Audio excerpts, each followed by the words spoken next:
jalan. Amin, haleluya. Ku tahu Tuhan pasti buka jalan. Amin, haleluya. Kalau ku hidup suci, tidak turut dunia, tahu Tuhan pasti buka jalan. Amin, haleluya. Tahu Tuhan sudah buka jalan. Amin. Terima kasih Tuhan. Ku tahu Tuhan sudah buka jalan. Amin, haleluya. Kalau ku hidup suci, tidak turut dunia, tahu Tuhan sudah buka jalan. Amin, haleluya. I know the Lord, the way open to me. Amen, hallelujah.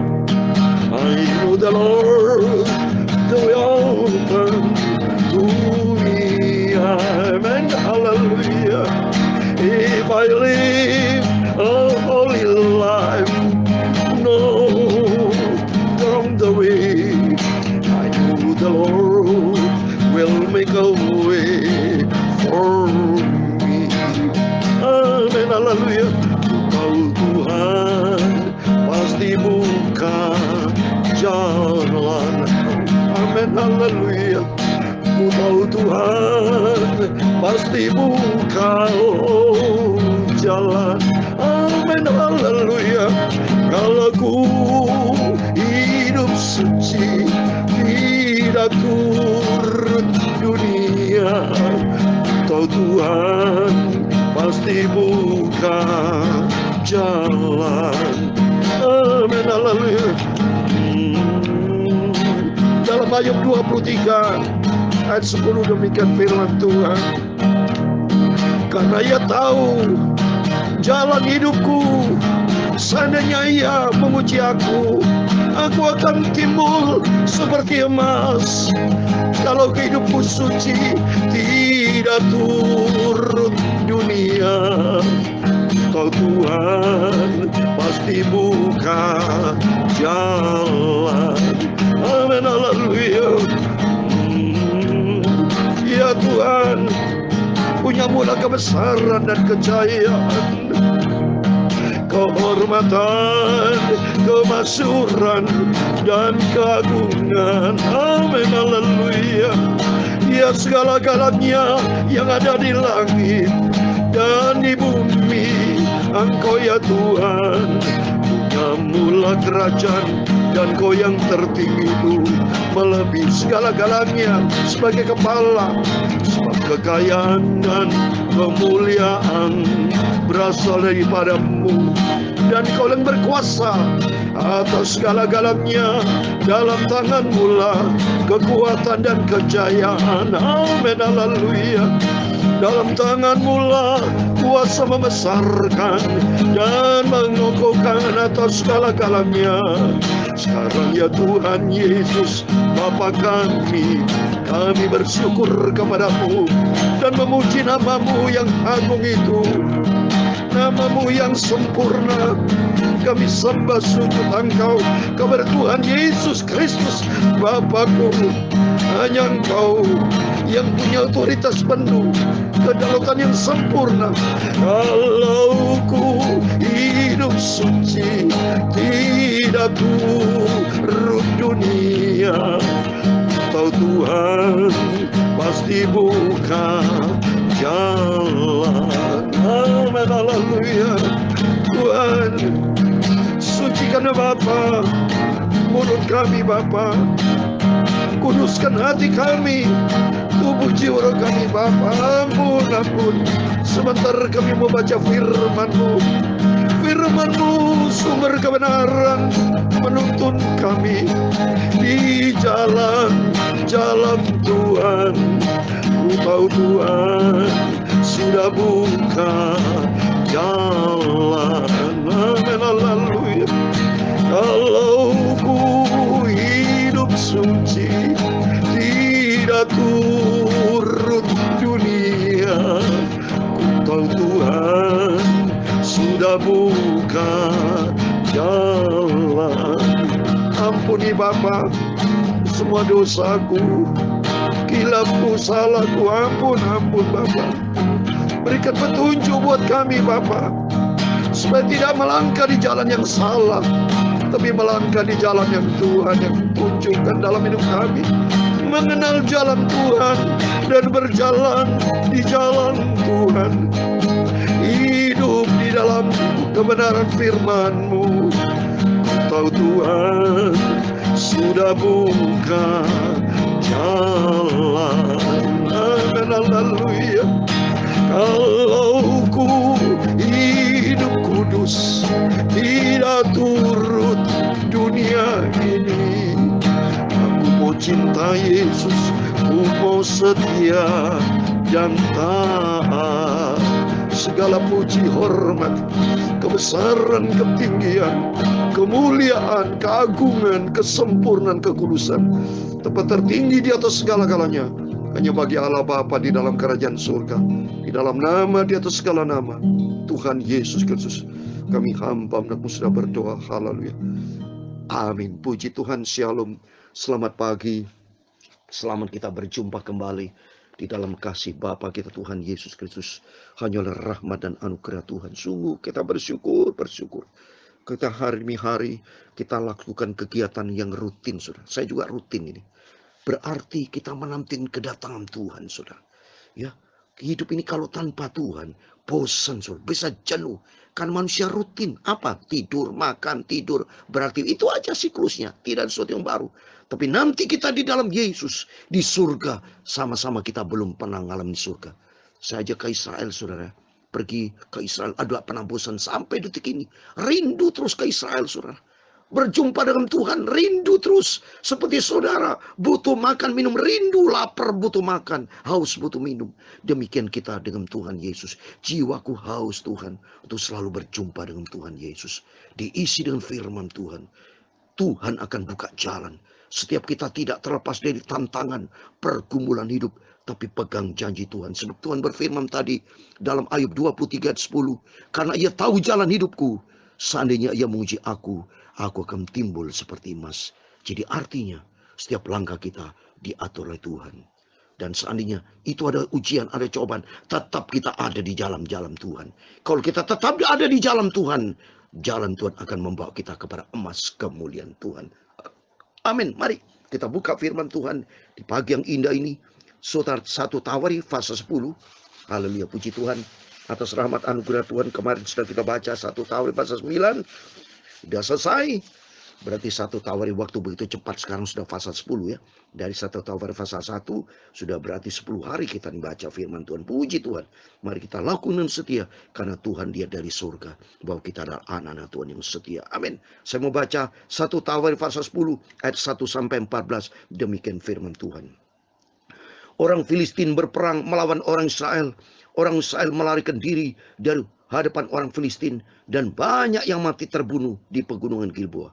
Orang Filistin terus mengejar Saul dan anak-anaknya dan menewaskan Yonatan, Abinadab dan Malkisua anak-anak Saul. Kemudian makin beratlah pertempuran itu bagi Saul. Para pemanah menjumpainya dan melukainya. Lalu berkatalah Saul kepada pembawa senjata, "Hunuslah pedangmu dan tikamlah aku, supaya jangan datang orang-orang yang tidak bersunat ini memperlakukan aku sebagai permainan." Tapi pembawa senjatanya tidak mau, karena ia sangat segan. Kemudian Saul mengambil pedang itu dan menjatuhkan dirinya ke atasnya. Ketika pembawa senjatanya melihat bahwa Saul telah mati, ia pun menjatuhkan dirinya ke atas pedangnya, lalu mati. Jadi Saul, ketiga anaknya, dan segenap keluarganya sama-sama mati. Ketika dilihat seluruh orang Israel yang di lembah bahwa tentara telah melarikan diri dan bahwa Saul serta anaknya sudah mati, maka mereka meninggalkan kota-kota mereka, lalu melarikan diri juga. Kemudian datanglah orang Filistin dan menetap di sana. Ketika keesokan harinya orang Filistin datang merampasi orang-orang yang mati terbunuh itu, didapati mereka Saul dan anak-anaknya tergelimpang di pegunungan Gilboa. Mereka merampasnya dan mengambil kepala Saul dan senjata-senjatanya. Lalu menyuruh orang berkeliling di negeri orang Filistin untuk menyampaikan kabar itu kepada berhala-berhala mereka dan kepada rakyat. Kemudian mereka menaruh senjata-senjata Saul di kuil Allah mereka, tetapi batu kepalanya dipakukan mereka di rumah Dagon. Ketika seluruh Yabes Gilead mendengar tentang segala yang telah dilakukan orang Filistin terhadap Saul, maka bersiaplah segenap orang gagah perkasa, lalu pergi mengambil mayat Saul dan mayat anak-anaknya. Mereka membawanya ke Yabes dan menguburkan tulang-tulang mereka di paupan besar di Yabes. Sesudah itu berpuasalah mereka 7 hari lamanya. Demikianlah Saul mati karena perbuatan yang tidak setia terhadap Tuhan. Oleh karena ia tidak berpegang pada firman Tuhan. Dan juga karena ia telah meminta petunjuk dari arwah. Ayat 14 terakhir.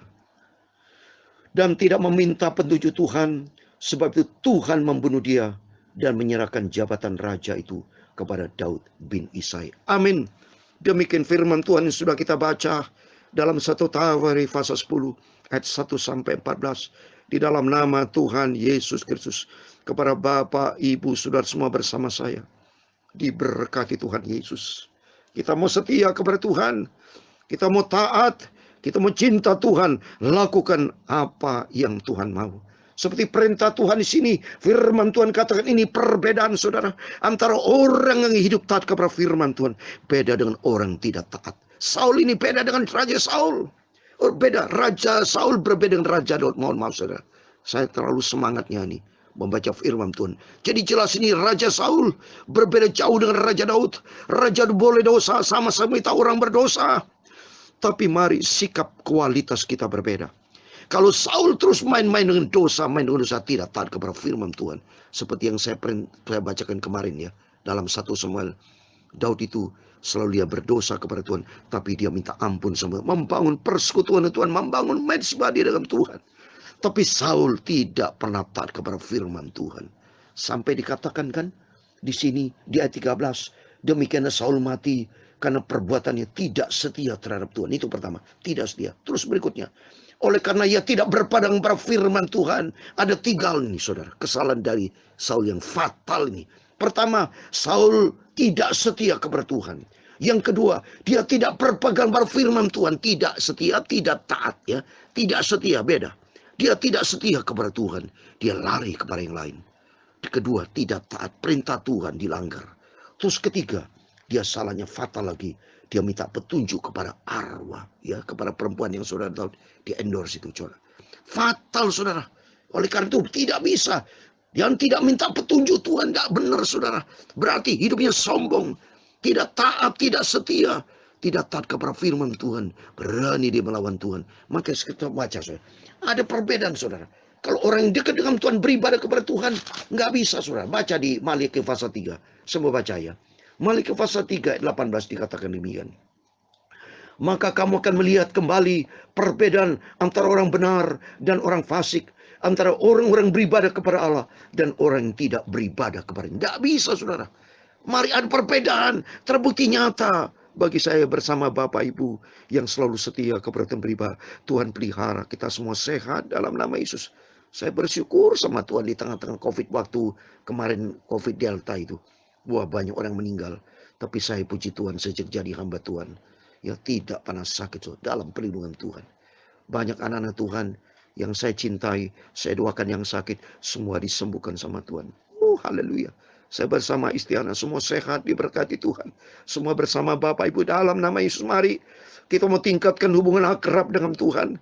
Kalau kita bukan kepada Tuhan, kepada siapa lagi? Seperti firman Tuhan tadi dalam Ayub 23:10. Ia tahu jalan hidupku. Seandainya muji aku akan timbul seperti emas. Buktikan bahwa kita adalah orang yang setia kepada Tuhan. Orang cinta kepada Tuhan. Orang sungguh-sungguh mau beribadah kepada Tuhan. Andalkan Tuhan dalam seluruh aspek hidup kita. Saudara, beda saudara. Coba kita lihat saja. Pada waktu Sadra, Mesa, Abednego. Pada waktu akan dihukum saudara. Ya, di dalam penjara atau dibakar 7 kali dapur api. Tapi apa kata Sadra, Mesa? Ini pegangan buat kita. Sebagai terakhir coba ini ya.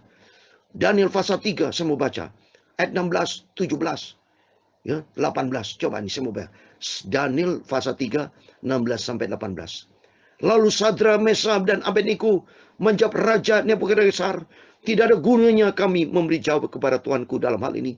Jika Allah kami yang kami puja sanggup melepaskan kami, maka Ia akan melepaskan kami dari perapian yang menyala-nyala itu dan dari dalam tanganmu ya Raja. Ayat 18. Tetapi seandainya tidak, hendaklah Tuanku mengetahui ya Raja, bahwa kami tidak akan memuja dewa Tuanku dan tidak akan menyembah patung emas yang Tuanku dirikan itu. Hebat, amin sobat. Sadrak Mesak Abednego punya komitmen tinggi dengan Tuhan. Katanya, Tuhan sanggup melepaskan kami, tapi biarpun tidak, kata dia tetap tidak mau menyembah patung oleh Raja Nebukadnezar. Berarti komitmen setia sama Tuhan dan taat. Mari saudara, melalui firman-firman selalu kita dengar, membuatkan suatu pembelajaran buat kita, membuat kita sadar dan insyaf. Mari kita mau kembali sama Tuhan. Sebab kalau kita kembali kepada Tuhan, Tuhan akan menyertai kita. Tuhan maunya kita disayang, saudara. Tuhan mau kita menjadi harta kesayangan Tuhan. Mari, saya mau baca sebagai terakhir, saudara. Di dalam Keluaran, saudara. Itu menjadi ayat kesayangan saya juga. Karena kerinduan kita bersama, mari menjadikan diri kita supaya kita betul-betul disayang sama Tuhan. Karena Tuhan itu sayang kita semua, saudara. Kita disayang sama Tuhan. Tapi seringkali manusia tidak sayang sama Tuhan. Seringkali kita tidak setia sama Tuhan. Seperti Saul, tidak setia, dia tidak taat. Malah dia pergi ke arwah-arwah, ke setan-setan itu, ke dukun. Makanya jangan sampai lo saudara, jangan pernah diantara bapak pergi ke dukun, ke arwah. Itu zina, dosa besar itu. Itu membawa kutuk, saudara. Yeremia 17 ayat 5. Dia terkutuk kepada orang yang hatinya jauh dari Tuhan. Tapi mari, sebagai terakhir, Keluaran 19 ayat 5 saya membaca demikian.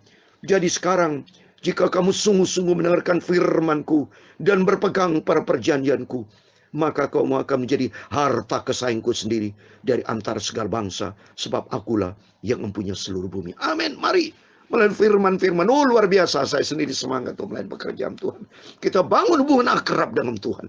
Kita bangun hubungan kita menjadi harta kesayangan Tuhan. Karena Tuhan bilang sederhana, saudara, ikut Yesus sederhana. Saudara yang bikin pusing, saudara yang mempersulit diri. Firman Tuhan mengajar harus kita baca firman Tuhan, taat gitu aja. Dalam Lukas 11:28 dikatakan, kata Yesus, berbahagialah orang yang mendengar firman Tuhan dan memelihara. Itu Tuhan tidak minta banyak. Saudara yang mempersulit, manusia yang mempersulit. Tapi bagi kita, mari bersama saya, mari melalui dengan firman Tuhan membangun hubungan kita intim dengan Tuhan. Kita menjadi harta kesayangan Tuhan. Sehingga suatu hari kalau Yesus datang, sangkakala berbunyi, nama kita diangkat masuk rapture di dalam kerajaan surga berselamat. Serahkan semua pergumulan ke dalam tangan Tuhan. Percaya Yesus pasti buka jalan. Ku tahu Tuhan pasti buka jalan. Tuhan memberkati kita semua. Amin. Ku tahu Tuhan pasti buka jalan. Amin. Haleluya. Asalku hidup benar di hadapan Tuhan, taat kepada firman Tuhan. Ku tahu Tuhan pasti buka jalan. Amin. Haleluya. Ku tahu Tuhan sudah buka jalan. Amin. Haleluya. Ku tahu Tuhan sudah buka jalan. Tuhan cinta kita semua. Haleluya. Asalku hidup suci, tidak turut dunia. Ku tahu Tuhan sudah buka jalan. Kita menjadi harta kesayangan Tuhan kalau ku taat kepada firman Tuhan, cinta dan setia taat kepada Yesus. Tahu Tuhan sudah buka jalan. Amin. Haleluya. Kalau ku hidup suci, tidak turut dunia. Tahu Tuhan sudah buka jalan. Amin. Tuhan memberkati engkau dan melindungi engkau. Tuhan menyinari engkau dengan wajah-Nya dan memberi Engkau kasih karunia. Tuhan mengharapkan wajah-Nya kepadamu dan memberi Engkau damai sejahtera. Bapa kami yang di surga, dikuduskanlah nama-Mu, datanglah kerajaan-Mu, jadilah kehendak-Mu di bumi seperti di surga. Berikan kami pada hari makanan kami secukupnya, dan ampunilah kami akan kesalahan kami, seperti kami juga mengampuni orang yang bersalah kepada kami. Dan janganlah membawa kami ke dalam pencobaan, tetapi lepaskanlah kami daripada yang jahat, karena Engkau-lah yang mempunyai kerajaan dan kuasa dan kemuliaan sampai selama-lamanya. Amin. Puji Tuhan, selamat pagi, selamat beraktivitas. Jangan lupa besok hari Minggu, harinya Tuhan. Semua beribadah datang kepada Yesus, alami perjumpaan dengan Tuhan, sehingga kita menjadi harta kesayangan Tuhan. Dan Tuhan memberkati, Tuhan menyertai kita. Biar hari ini adalah hari yang diberkati Tuhan. Serahkan semua pergumulan kita, serahkan semua persoalan rumah tangga, bisnis, pelayan, apapun juga datang kepada Yesus. Dan hidup di dalam kebenaran firman Tuhan. Yakin Tuhan menjadikan kita harta kesayangan, dan Tuhan buka jalan, dan kita akan timbul seperti emas karena Tuhan bersama kita. Amin. Puji Tuhan, Tuhan semua berkati. Tuhan bersama kita. Immanuel, puji Tuhan. Haleluya. Amin.